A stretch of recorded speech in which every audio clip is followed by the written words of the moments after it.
So when you grew up on the south side of Chicago, Mm-hmm. in your younger days, you were exposed to a lot of Chicago blues, soul, R&B, black Mm-hmm. culture. You Mm-hmm. grew up in South Shore, which Mm-hmm. was a predominantly black neighborhood. Mm-hmm.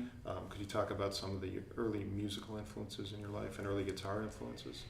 Yeah, my family was progressive, left-wingers, and I grew up in the sort of whole Pete Seeger Weaver's, Woody Guthrie, Old Town School of Folk Music thing. And I just was turned on the guitar, and everyone was always playing guitar. And of course, my brother was 11 years older, my sister was 15 years older. So when I was just getting some kind of awareness of the world and music, along come, Elvis, but then the Beatles and the Stones and what all that was. Mm-hmm. And I was totally jazzed by the whole thing. I dug it. And then my brother went to Europe, I want to say 66, 67, and brought back Are You Experienced before it was even released here. And I just wore the grooves off of that thing. That was a seminal moment. And then I remember a freshman in high school dropping B.B. King live at Cook County Jail on the turntable at the main library downtown, Mm-hmm. where you could listen with headphones, and just being just like, oh my God, I have to do that. Yeah.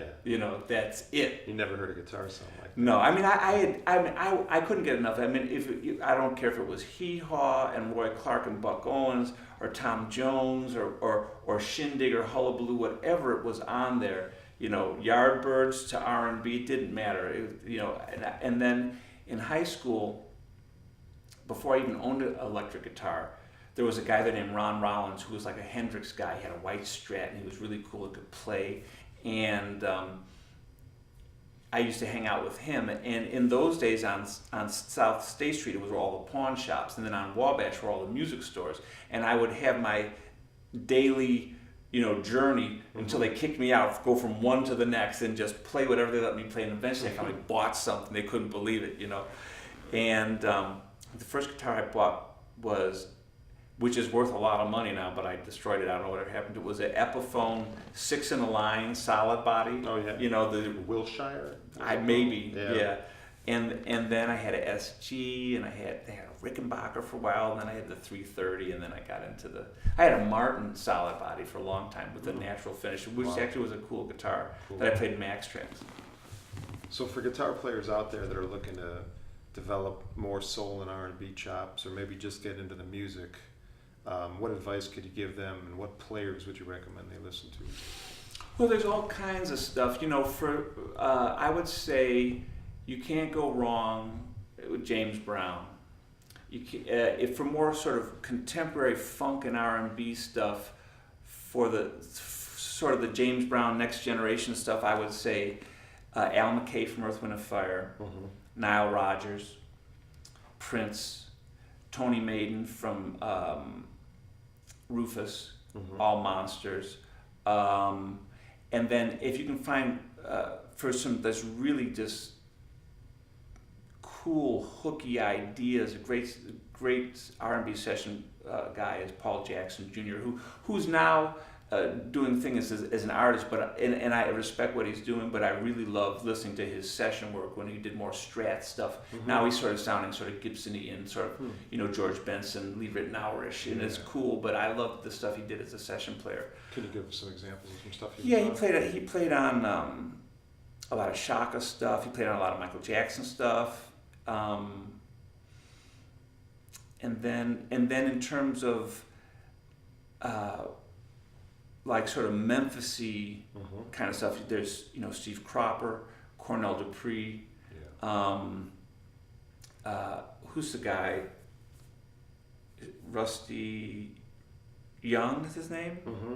And then there was Jimmy Johnson down in Muscle Shoals. Yeah, I wasn't that familiar with Jimmy Johnson, but I know that is his name Rusty Young, who played on I want to say played on Drift Away and some of those things. Really cool. I love and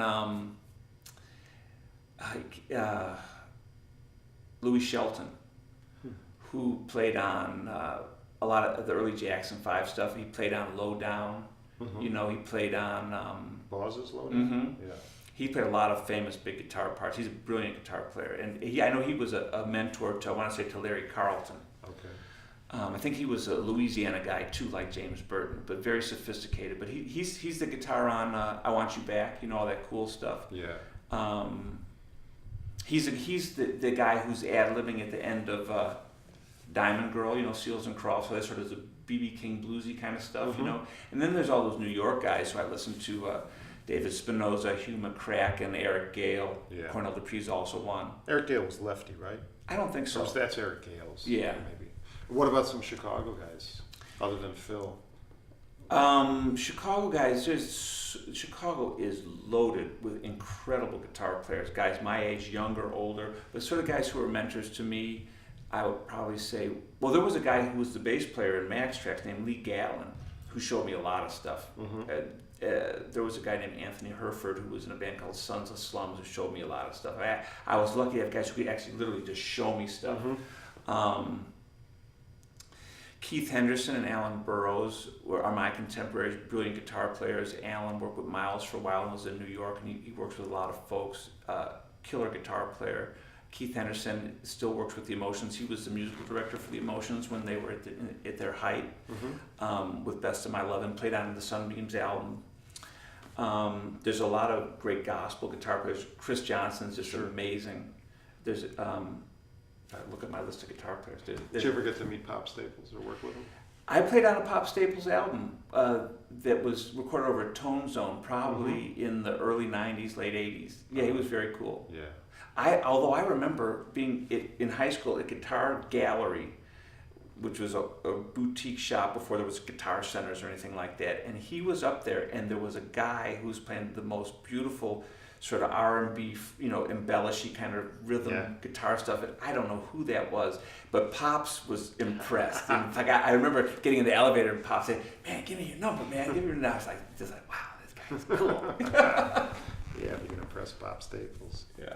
Cool. What about Curtis Mayfield? Did you ever get to meet Curtis? I never got to meet Curtis Mayfield, but I definitely dig his guitar playing, to be sure. Yeah.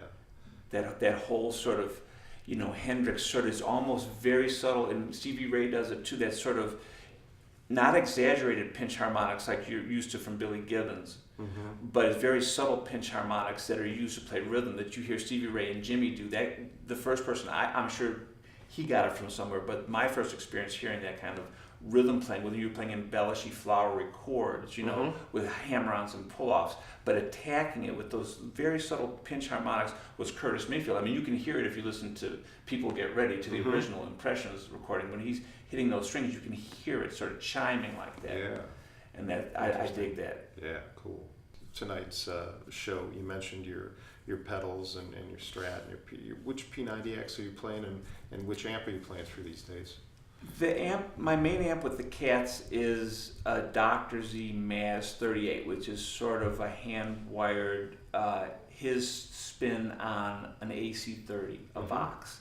It's 4 EL84s and 38 watts. Yeah. And I've really grown to appreciate that sound. I mean, it's got balls, but it's still got sparkle and chime. You can go a lot of different places with that amp. Cool. It's cool. And which axe are you using with the P90s? I just copped that on eBay. It's the Paul Reed Smith Korean line, the SE. It was cheap, and Joe Campagna, who's a great luthier in Chicago area, recommended I put on Lindy Fralin hum canceling P90s, and that's what I put on there, and they sound great. Right. Yeah. Quiet and cool. I mean, one of the things I love about your playing is that you're truly like an impeccable rhythm guitar player, and you play in such a deep pocket, kind of almost like behind the scenes, really part of the rhythm section, and that's so rare. I like being a team player, and I learned early on that it also pays the bills, but because you can be the greatest soloist in the world, but unless you're going to really make it on your own, it's hard to work and actually make a living unless you can play solid rhythm guitar. And the thing about guys who are good at playing solid rhythm guitar is that they dig it. Yeah. You can't force it. If you have to force yourself to really get the whole rhythm guitar thing going because you think it's a pragmatic choice, it's going to be a tough sell. You have to believe it, and I always dug it. You know, I always felt it. I played drums before I played guitar. Never was very good, but I always felt it from a rhythmic perspective. You know, and so, and especially when you play with great, you know, rhythm section like we have in the Cats, Wayne Stewart and Tony Brown are just unbelievable. And when we get together, we've been the Cats. This is our 24th year, and I was playing with them even before that. So you know, we get together, and it's something happens where it's 1 + 1 + 1 = 4. You know, there's that something that goes on that well, what's the cliche? The sum of our whatever that. I remember. I remember getting called for a session maybe in the early '90s, and Wayne and Tony were on it, and I was playing like with behind the beat, laid back traditional blues guys. And I went into the studio, and man, they like tore my head off. It was wicked. Yeah. Cool. So, all right, Richie. Thanks a lot. Thank you, Dave. Appreciate it. Cool.